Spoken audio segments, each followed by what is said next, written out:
एक minute sir, एक minute. Screening committee की 2 घंटे बैठक, क्या आप बिल्कुल। कुछ अगर कहें तो किस तरह? 25 लोकसभा क्षेत्र हैं, उसके ऊपर हमारा 1-to-1 डिस्कस हुआ है। सभी लोगों ने अपनी अपनी राय व्यक्त की है और कई जगह सिंगल नाम हम सीईसी को हमने सजेस्ट किए हैं और कई जगह पैनल भी बने हैं। अब वो सीईसी के ऊपर है कि वो किस तरीके से सीईसी में स्क्रीनिंग कमेटी के अध्यक्ष और दोनों माननीय मेंबर साहिबान जो नाम सीईसी में लेके जाएंगे, वहाँ पर डिस्कस होकर के और अंतिम फैसला होगा। सीईसी कब है कुछ? कभी भी हो सकती है, 1-2 दिन में। सर, गठबंधन को लेकर तमाम अटकलें हैं राजस्थान में, चाहे वो हनुमान। गठबंधन का काम हमारे अलायंस कमेटी देखती है। वेणुगोपाल जी, हमारे मुकुल वासनिक जी, अशोक गहलोत जी और सलमान कुर्सी जी और जो तमाम लोग हैं, वो गठबंधन का काम वो देखते हैं। हमें गठबंधन करना नहीं करना इस विषय पर कोई चर्चा नहीं हुई। सर, रालोद और हनुमान बेनीवाल की जो पार्टियां हैं उनके साथ भी गठबंधन को लेकर मैं कह रहा हूँ गठबंधन का हमारे यहाँ विषय ही नहीं आया, क्योंकि गठबंधन का काम हम नहीं देखते हैं। पार्टी आलाकमान ने एक कमेटी बना रखी है, वो गठबंधन का विषय देखती है। हमें तो जो कांग्रेस के लोग हैं, वो जो नाम हमारे पास में आए हैं प्रदेश इलेक्शन कमेटी से, जो रिकमेंडेशन आई है और जो सर्वे वगैरह या हमने जो भी कार्यकर्ताओं से फीडबैक लिया, उसको लेकर के हमने चर्चा की है। सीकर से सिंगल नाम है डोटासरा जी का। मैं कह रहा हूँ कि वो सब चीज़ें हमने स्क्रीनिंग कमेटी को बता दी। अब स्क्रीनिंग कमेटी को तय करना है कि वो कहाँ से सिंगल नाम ले जाएंगे, कहाँ से 2 नाम ले जाएंगे, कहाँ से 3 नाम ले जाएंगे, और हमारे पार्टी आलाकमान को तय करना है कि किस पार्टी से कहाँ से अलायंस करना है। वरिष्ठ नेताओं को भी जिम्मेदारी मिलेगी बड़े चेहरों को चुनाव मैदान में कांग्रेस उतारने वाली, जिस तरह से बीजेपी ने अपने नेताओं और बड़े नेताओं जो लड़ता है वो बड़ा चेहरा ही होता है भाई साहब। जो एमपी की सीट पे लड़ता है वो बड़ा चेहरा ही होता है, छोटा चेहरा कैसे कह सकते हो आप उसको? लेकिन सर, संदेश जाता है जब डोटासरा जी, गहलोत जी, पायलट जी उतरते हैं तो पूरा एक संभाग। तो आप क्या समझते हो कि हम ये चुनाव नहीं लड़ रहे हैं? हम सभी तो लड़ रहे हैं। हम सभी तो कांग्रेस के वरिष्ठ और कनिष्ठ और सब कार्यकर्ता नेता सब मिलकर के ही तो चुनाव लड़ रहे हैं। कोई एक अकेला व्यक्ति, किसी की हिम्मत है जो चुनाव लड़ सकता है? तो यानी सभी लड़ रहे हैं जो वरिष्ठ, सभी मिलकर के चुनाव लड़ रहे हैं। Thank you. अंतिम सवाल रहेगा सर, एसआई भर्ती को लेकर लगातार तमाम दावे किए गए, पूरी पोल खोली गई, आपकी सरकार में वो भर्ती हुई थी, कहा जा रहा है कि पर्दाफाश होगा, बड़ी मछलियां भी गिरफ्त में आई। तो डबल इंजन की सरकार है, तो डबल इंजन की सरकार कुछ करे, अच्छी बात है।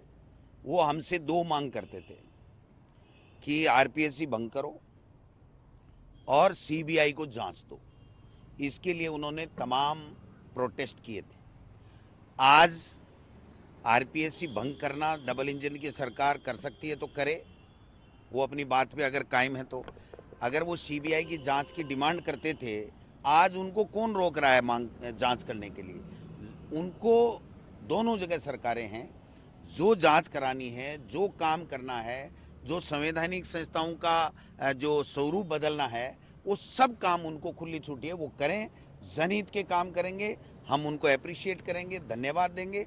अगर वो अपना व्यक्तिगत एजेंडा चला करके किसी के खिलाफ कोई गलत काम करेंगे तो हम जनता के हितैषी बन करके जनहित में हम लोग उनका विरोध सर, करेंगे। एक लड़के को राजस्थान में गलत ग्रुप का ब्लड चढ़ा दिया गया, उसके सचिन को, तमाम बातें की, बाद में उसे 5 लाख का मुआवजा दिया गया, वो भी सड़क दुर्घटना के मामले में। ये बेहद शर्मनाक बात है। ये बेहद शर्मनाक बात है कि जब सरकार के नुमाइंदों के द्वारा जब गलती करके किसी की जान ले ली गई, उसके ऊपर 5 लाख रुपए का जो है मुआवजा देना, और हमारे खिलाफ किस प्रकार से उदयपुर की घटना को ले लीजिए, चाहे दूसरी घटना को ले लीजिए, सब में कहा कि 50 लाख 1 करोड़ रुपए मुआवजा मिलना चाहिए।